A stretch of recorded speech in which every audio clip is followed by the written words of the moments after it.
Bonsoir, presque.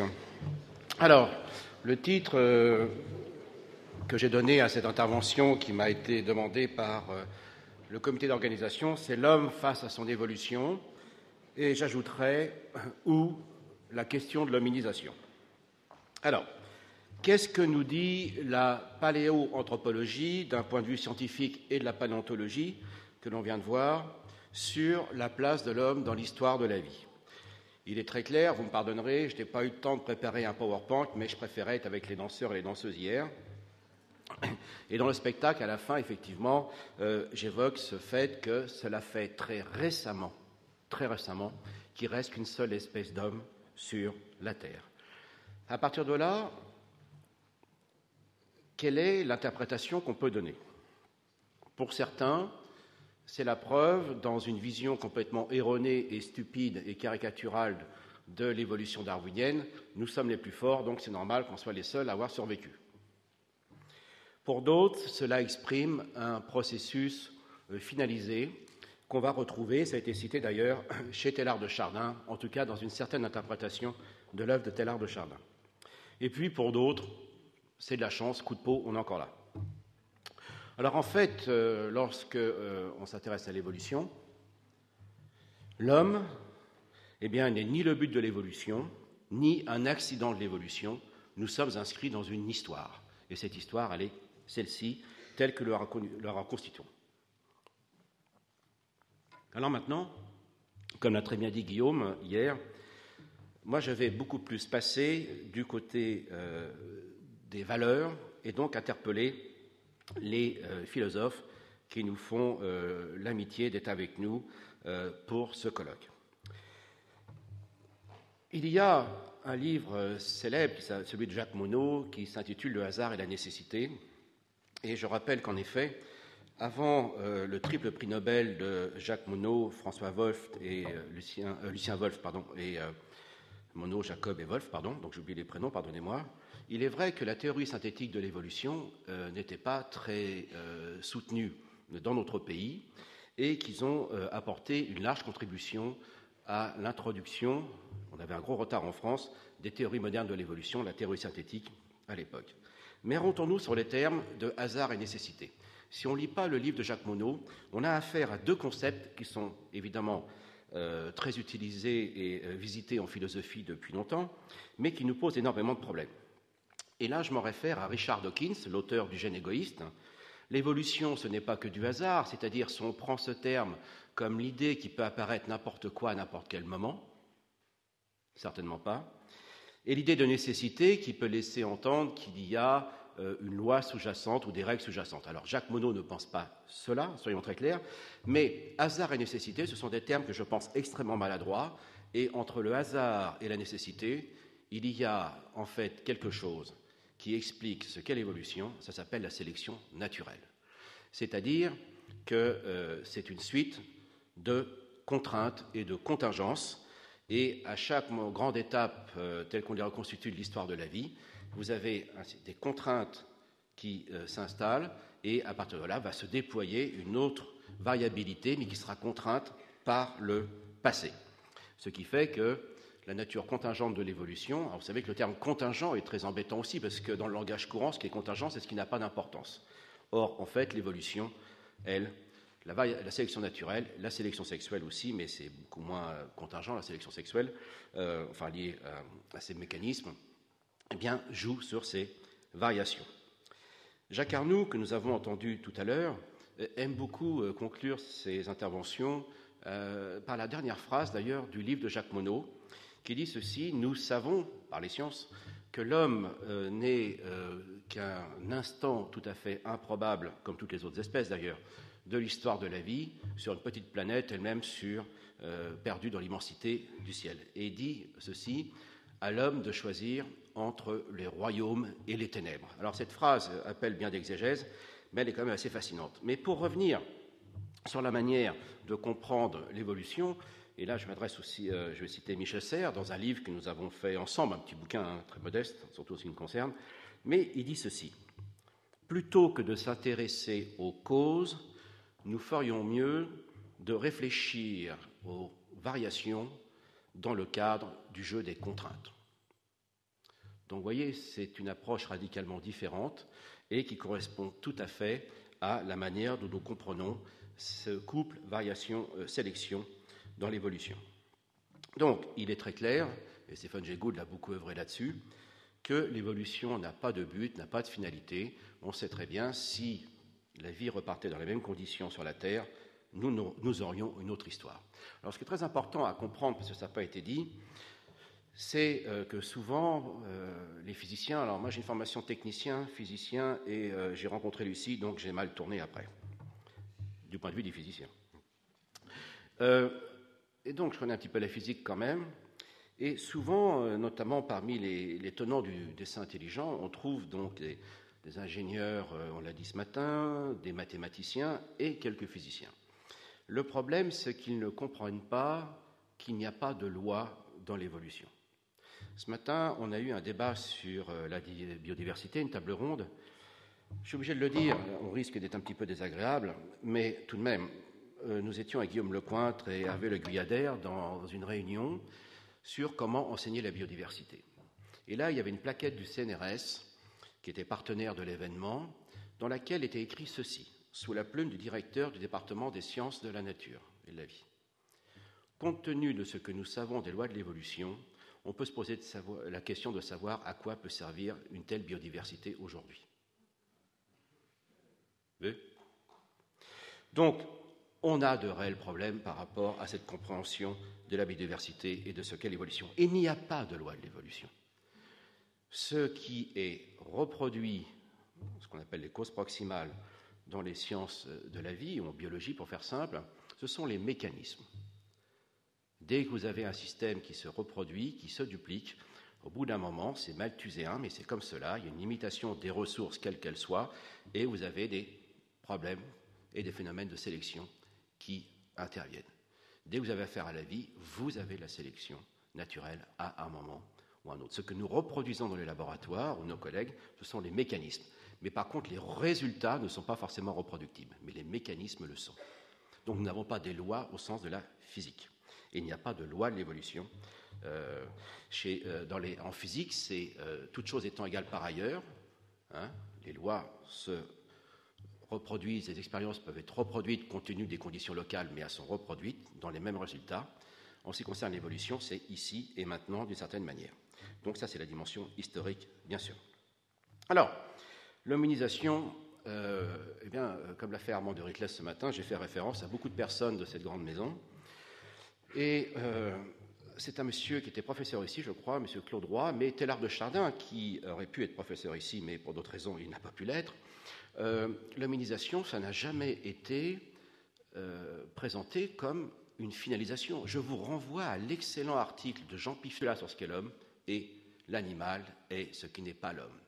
Et pour faire référence à un grand professeur dont on fête les 100 ans cette année qui était dans cette maison, M. Claude Lévi-Strauss, je renvoie à l'anthropologie structurale de 1973, où il dit ceci, Claude Lévi-Strauss. À partir du moment où notre culture a inventé ce concept abominable d'animal, ça a été l'ouverture à toutes les barbaries, parce qu'on avait inventé une catégorie pour exclure l'autre à partir du moment où il ne s'identifiait pas à nous. Le gros problème, c'est que dans notre culture, nous avons tendance à croire que tout ce qui est mauvais chez nous, ça vient de la nature et de l'animal, et tout ce qui est bon ne vient que de la culture. Je renvoie au procès de Nuremberg et ce qui s'est passé avant. Donc, méfions-nous de ces catégories de l'exclusion qui nous amènent à ne pas voir ce qui se passe autour de nous et qui nous donnent des œillères et qui nous amènent à mépriser ce qui est différent de ce que nous sommes.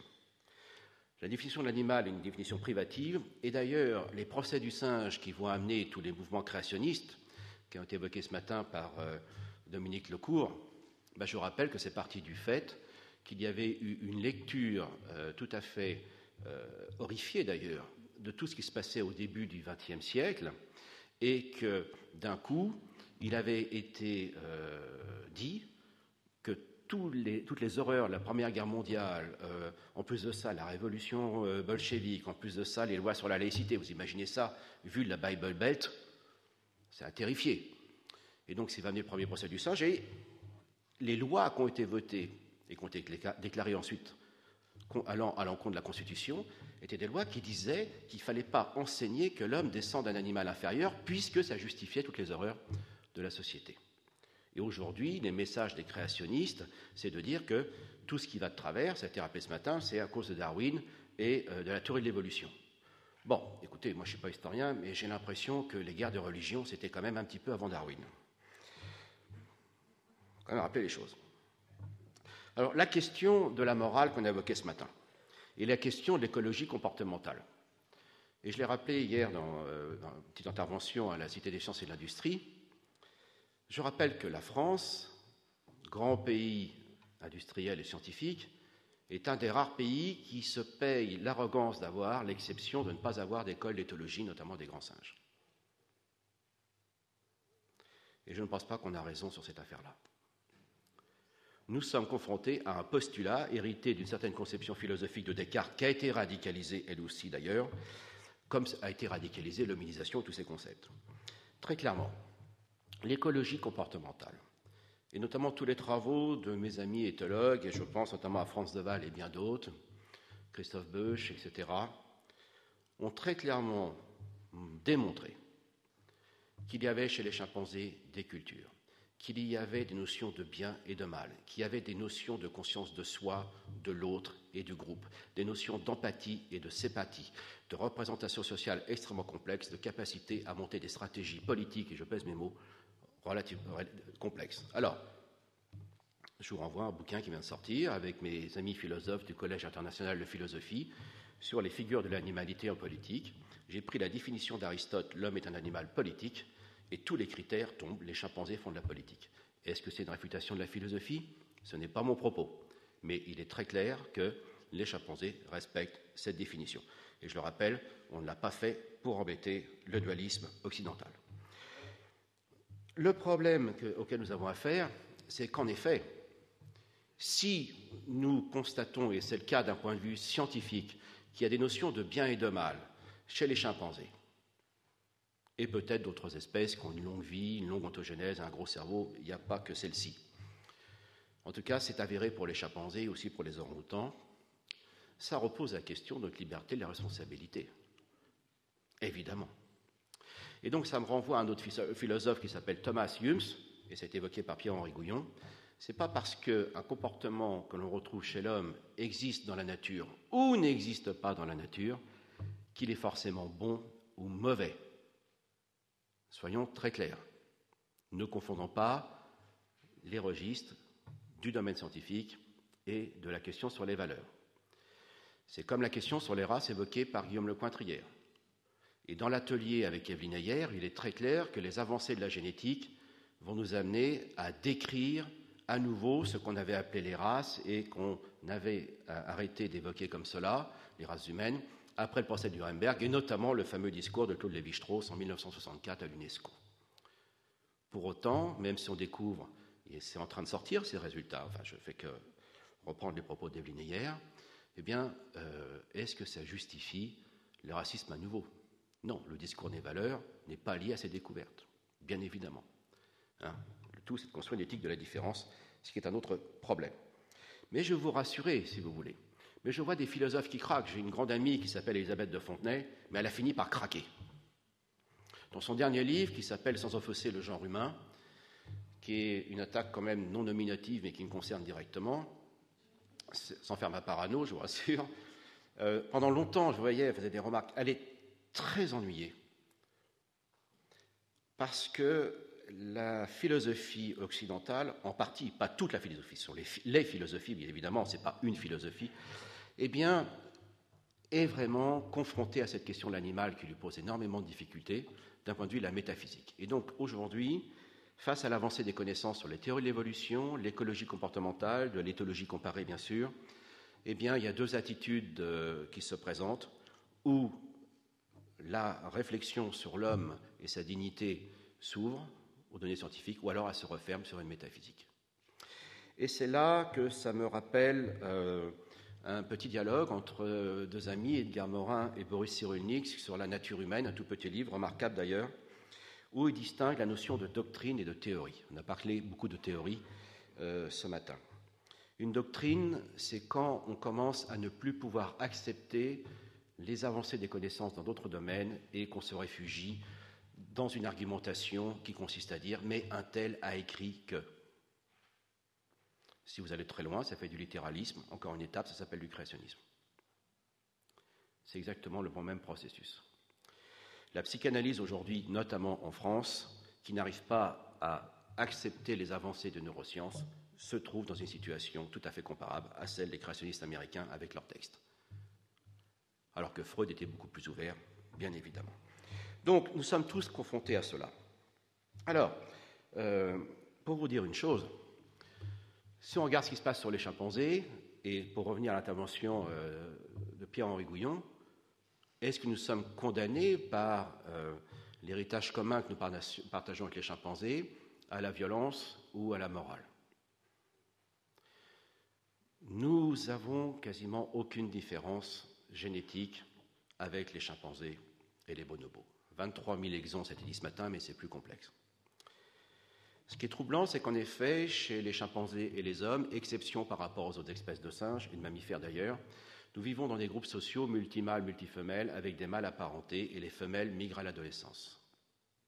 Il n'y a pas d'inceste chez les animaux. Claude Lévi-Strauss regrettera toute sa vie d'avoir dit ça, mais ce que vous voulez, les commentateurs ne l'écoutent pas. Mais la règle de l'exogamie des femelles ou des femmes, c'est quelque chose qui est observé et vérifié chez les chimpanzés, les bonobos et les hommes, et de manière convergente les attelles en Amérique du Sud, mais c'est autre chose. Et il y a à Gombe le clan F, étudié par Jane Goodall.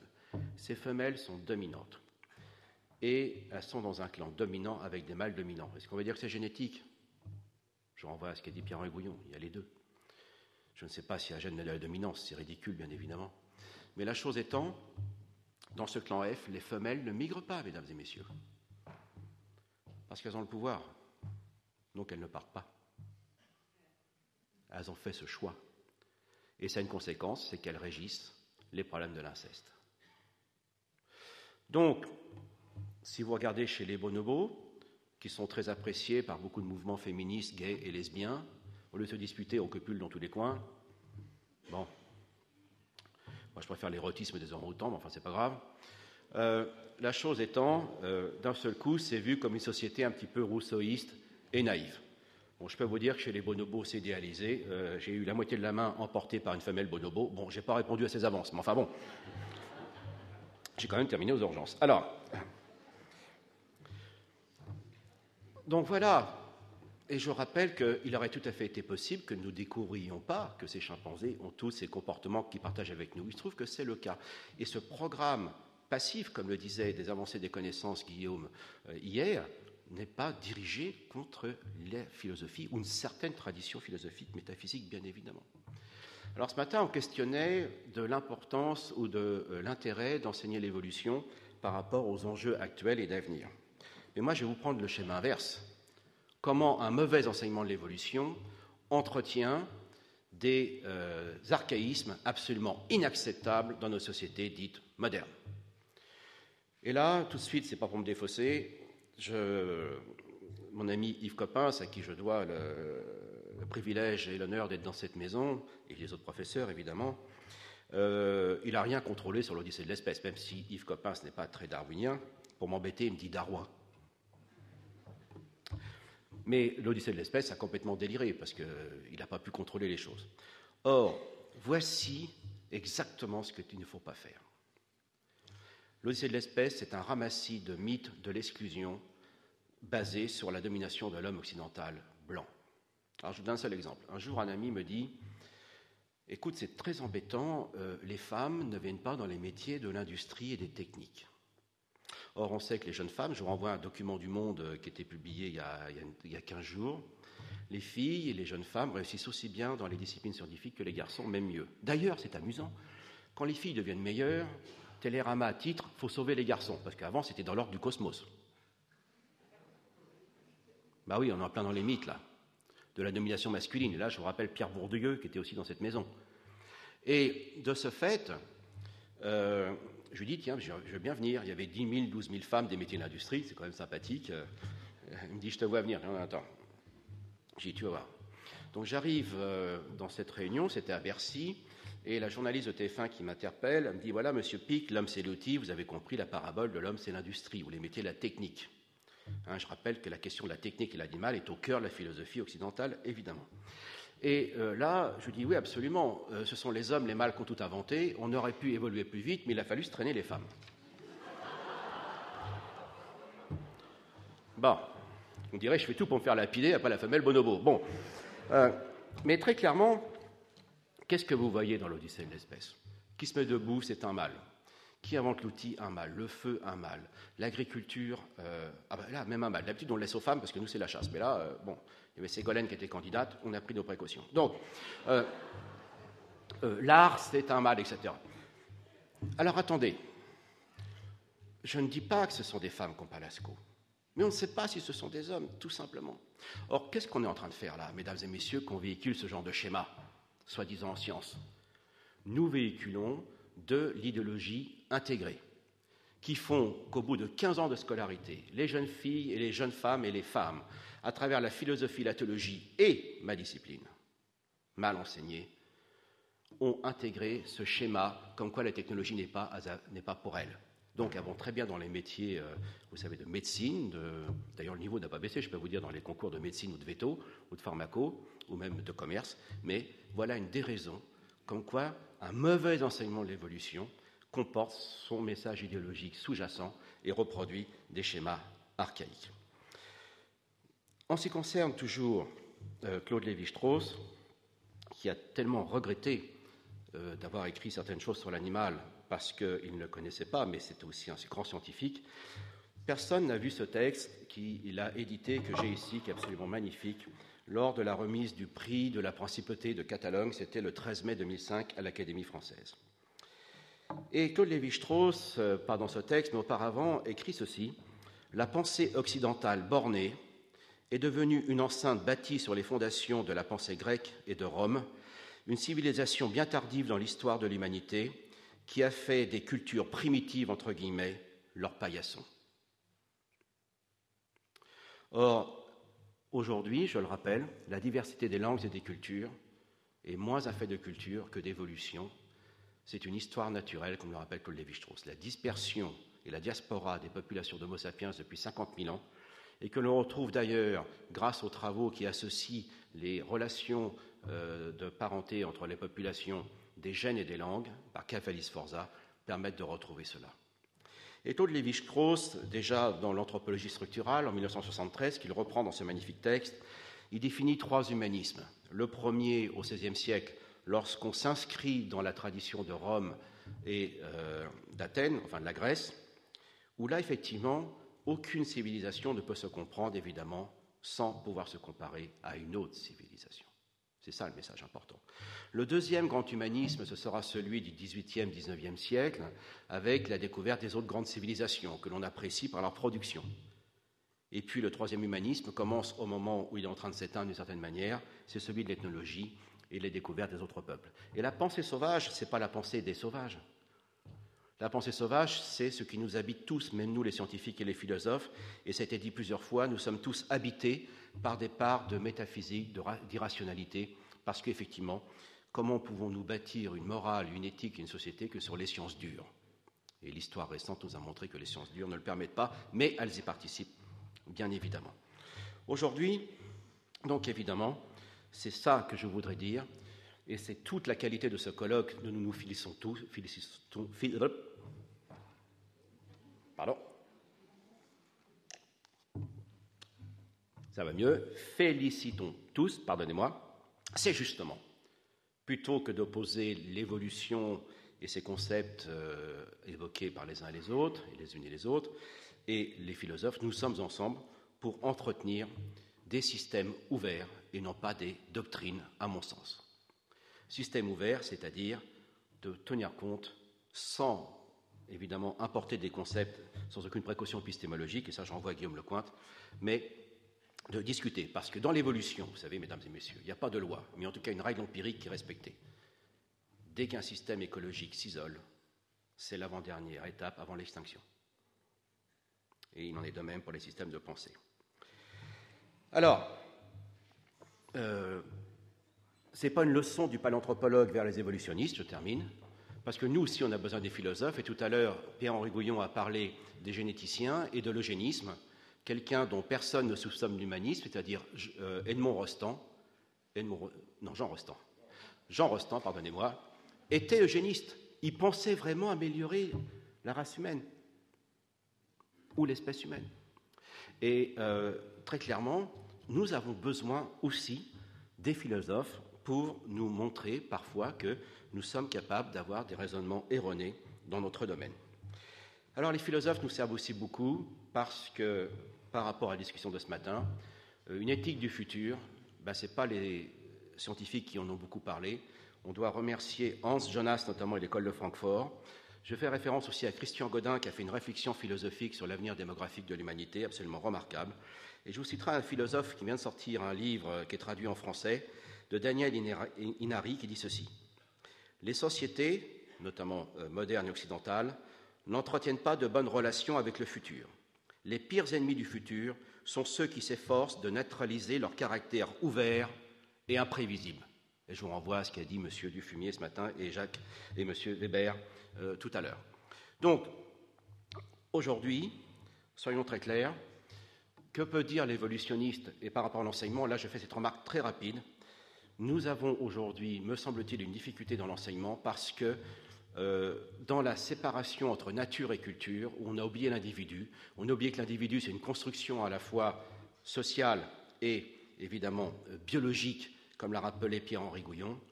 Or, à avoir cru, à la suite de Rousseau et de Marx, que l'individu n'est que le seul fruit de son environnement social, eh bien, nous avons construit en France, et je reviens à Bourdieu, un système de reproduction sociale qui fait que, de toute façon, tant qu'on pensera que seul le milieu social intervient, nous n'aurons très peu d'élèves de banlieue dans nos grandes écoles. Et Richard Decoing, ce matin, aurait pu nous en parler avec l'expérience de Sciences Po, sans faire de démagogie et sans agression aucune. Je pense qu'aujourd'hui, il en a besoin d'une éthique de la diversité. Les limites d'âge qui laissent croire qu'à toute époque on a fait une telle chose, c'est complètement aberrant. Les individus, leur capacité cognitive, comme leurs orteils, ça ne pousse pas à la même vitesse. Et ça nous vient de la biologie. Donc, il faut bien se rendre compte de cela, puisqu'il y a autant d'avenir pour nos sociétés dans les banlieues qu'à Normal Sup, soyons très clairs, et il va falloir qu'on ait une réflexion qui remette en cause cet absolu dictat que du seul fait social, qui fait qu'au bout d'un moment, eh bien, on ne recrute les gens que dans le même système social. Voilà ce que peut le message aussi de l'évolutionniste auprès de vous. Alors maintenant, je conclus.